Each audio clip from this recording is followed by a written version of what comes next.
Ang pelikula ay nagsimula sa isang nakatagong Greenland sa isang post-apocalyptic na mundo, kung saan makikita natin si Furiosa at ang kanyang matalik na kaibigang si Valkyrie, na namumulot ng mga prutas para sa kanilang sarili.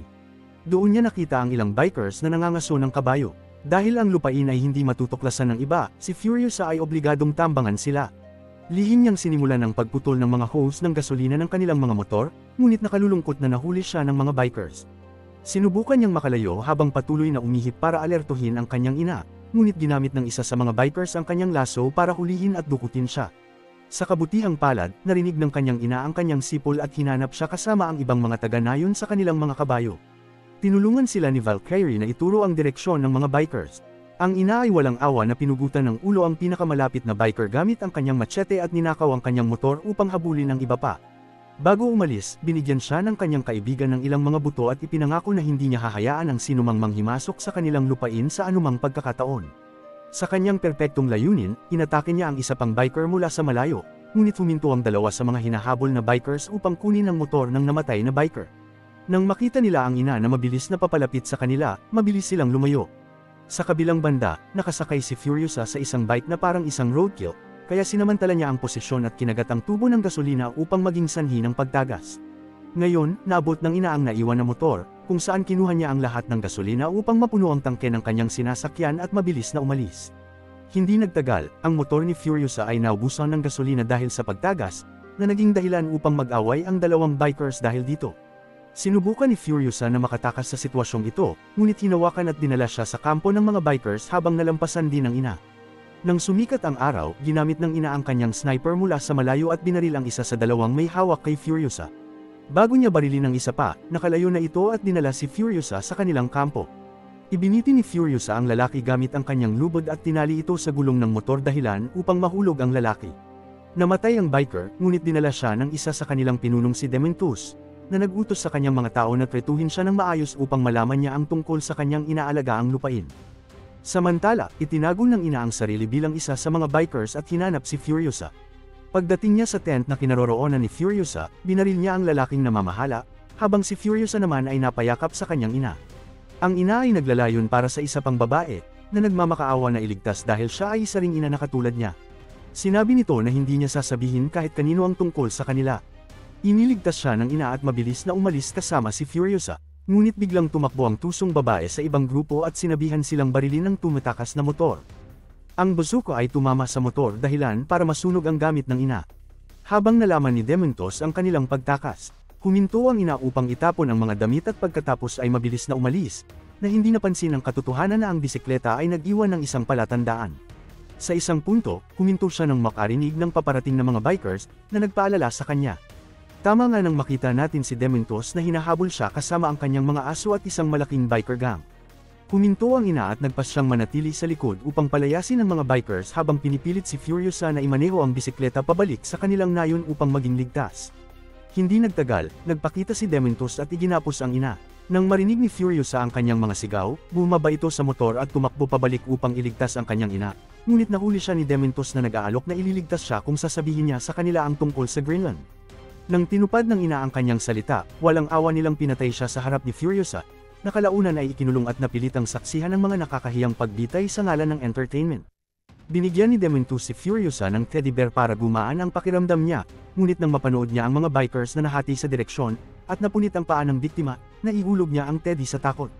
Nang maglaon, hinirang ni Dementus ang kanyang matandang lalaki upang ayusin si Furiosa upang magamit sa kanya, ngunit iniiwasan siya nito at iginuhit ang direksyon ng Greenland sa kanyang mga bisig nang nakatulog ito.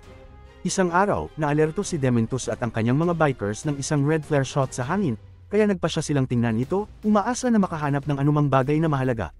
Sa kanilang paglalakbay, nakakita sila ng isang shot war boy, na tinanong nila tungkol sa Greenland, na tinatawag itong lugar ng kasaganaan.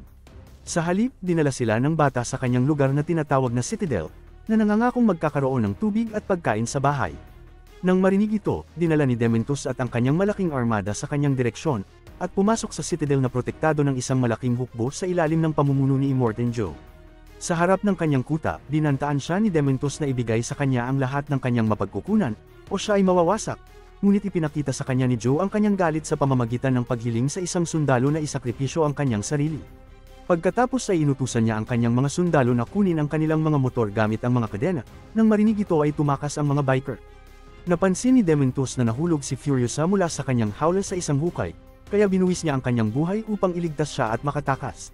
Sa kanilang paglalakbay, nakatagpo sila ng isang gas town na nagpapagana sa Citadel.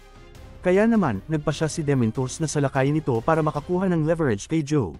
Nang makita ni Dementos ang mahigpit na seguridad doon, itinago ni Dementos ang ilan sa kanyang mga tauhan bilang warboy at ipinadala sila sa pangunahing gate.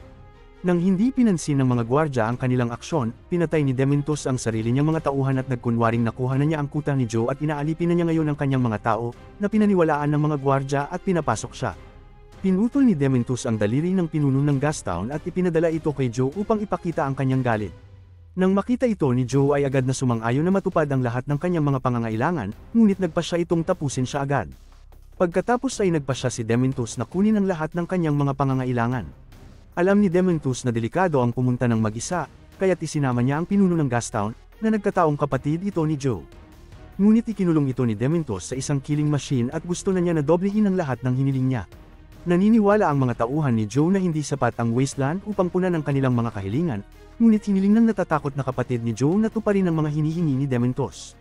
Nang tumanggi silang gawin ito, pinahirapan ni Dementos ang matandang kapatid at pinatay, pagkatapos nito ay iminungkahi niyang gawing pinuno ng bayan o pasasabugin ito gamit ang isang bomba na si Dementos lamang ang may awtoridad na magpasabog. Tumingin si Joe sa maliit na si Furiosa at hiniling kay Dementos na ibigay siya sa kanya, bilang kapalit nito ay dodoblehin niya ang tubig at pagkain, ngunit ayaw ibigay ni Dementos si Furiosa sa anumang kondisyon. Nang tanungin ni Joe si Furiosa kung si Dementos ang kanyang ama, nagsalita siya sa unang pagkakataon upang ipagtapat na si Dementos ang pumatay sa kanyang ina at siya ay bihag. Nang marinig ito, nasaktan si Dementos na parang natalo at ibinigay siya kay Joe para tapusin ang deal. Dinala si Furiosa sa harem ni Joe, kung saan hinintay niya itong lumaki para mapang-asawa niya, bukod sa marami pang asawa na nabigong magkaanak sa kanya ng isang malusog na anak na lalaki. Nadismaya si Furiosa nang makita niyang nag-utos na ilibing ang bagong panganak na sanggol dahil ito ay isang babae. Sa paglipas ng panahon, ang isa sa mga anak na lalaki ni Joe na may kapansanan ay hinawakan ng kanyang buhok at nagpakita ng masamang intensyon, na nag-udyok sa kanya na tumakas at mag-ahit ng kanyang ulo. Pagkatapos ay gumawa siya ng pilukagawa sa kanyang buhok bilang bahagi ng kanyang panlilinlang.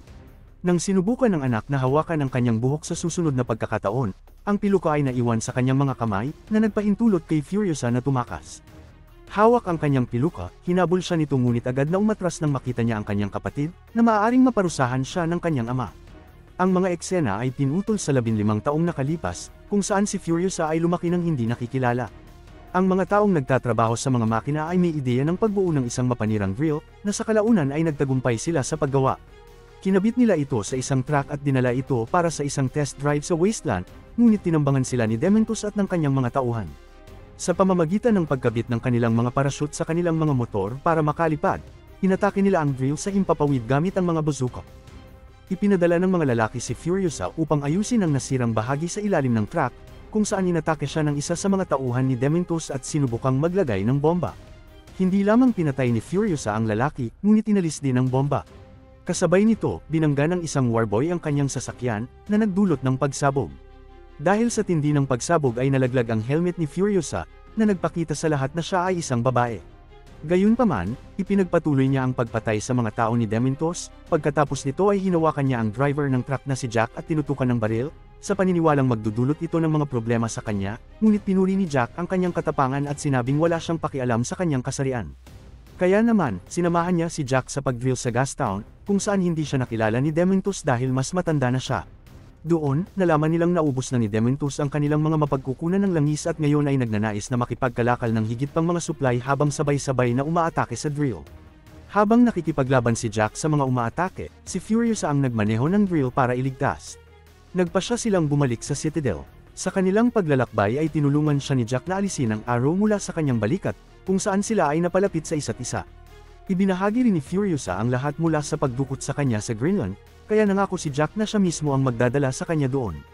Nakatanggap sila ng mensahe na sundan ang hukbo ni Joe pabalik sa gas town para sa isang pulong kasama si Dementos, ngunit ipinadala ni Jack si Furiosa sa isa pang truck, gamit kung saan siya dadalhin sa Greenland. Gayunpaman, nang magsimulang pumasok ang mga truck sa gas town, naglabas si Jack ng berdeng flare sa hangin hudyat ito sa mga warboy para sa labanan, na ikinagalit ni Furiosa at umalis ng mag-isa. Sa kalagitnaan, nagbago ang isip niya at bumalik upang lumaban sa tabi ni Jack na lumalaban mag-isa. Gumamit si Furiosa ng sniper para barilin si Dementos, habang sinira ni Jack ang gate ng Gastown gamit ang kanyang truck, kung saan siya ay tinambangan ng mga biker at nahulog sa bangin. Iniligtas siya ni Furiosa at tumakas kasama sa isang truck. Sa kalaunan ay nakuha sila ni Dementos at ginawa silang kanyang mga alipin. Pinahirapan niya si Jack at kinadena si Furiosa, nakatakas siya sa pamamagitan ng pagputol ng kanyang braso at iniwan ito. Hinabol siya ni Dementos sa kanyang truck, na pinatalsik ni Furiosa ang mga gulong nito. Habang nag-crash siya ay tumakas si Furiosa sakay ng motorsiklo, ngunit sa lalong madaling panahon naubusan ng gasolina. Sinubukan niyang gawin ang natitirang lakas sa pamamagitan ng paglalakad, ngunit nahimatay sa nakakapasong init dahil sa kanyang naputol na braso. Nakita siya ng isang warboy at ibinalik siya sa Citadel, kung saan siya ginagamot. Sa ikalawang paggising niya, hiniling niyang makita si Joe at sabihin sa kanya na plano ni Dementos na salakayin ang Citadel pagkatapos hipan ng Gastown. Kaya naman, nagpa siya si Joe na makarating muna doon at salakayin si Dementos. Ang Citadel at Gastown ay nakikibahagi sa walang humpay na digmaan sa loob ng isang linggo, kung saan ang magkabilang koponan ay walang humpay na umaatake sa isa't isa. Inayos ni Furiosa ang kanyang mekanikal na braso at nagmaneho ng kotse patungo sa larangan ng digmaan, kung saan nakatagpo niya ang mga anak ni Joe na nagkukumpuni ng kanilang mga sasakyan at armas. Inayos niya ang kanyang gulong at pumunta upang patayin si Dementos at ang kanyang mga tauhan na tumatakas. Tinapos niya ang lahat maliban kay Dementos na tumakas. Hindi nagtagal ay nakita niya ito at hinabol, pagkatapos ay nasiyahan siya sa pagpapahirap sa kanya hanggang sa mawalan ng malay. Nang nagising siya, sinariwa niya ang kanyang memorya tungkol sa ginawa niya sa kanyang ina at sa kanyang sarili. Ang duwag na si Dementos ay humingi ng paumanhin sa kanya at inalok siyang mamuno ng magkasama, ngunit sa huli ay binaril niya ito at inilibing siya ng buhay, tinanim ang ibinigay sa hukay ng kanyang ina sa ibabaw ng libingan.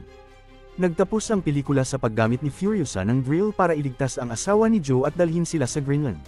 Salamat po sa inyong panunood at mangyari po na huwag niyong kalimutan i-like at mag-subscribe sa aking channel para sa higit pang mga kamangha-manghang recaps tulad nito.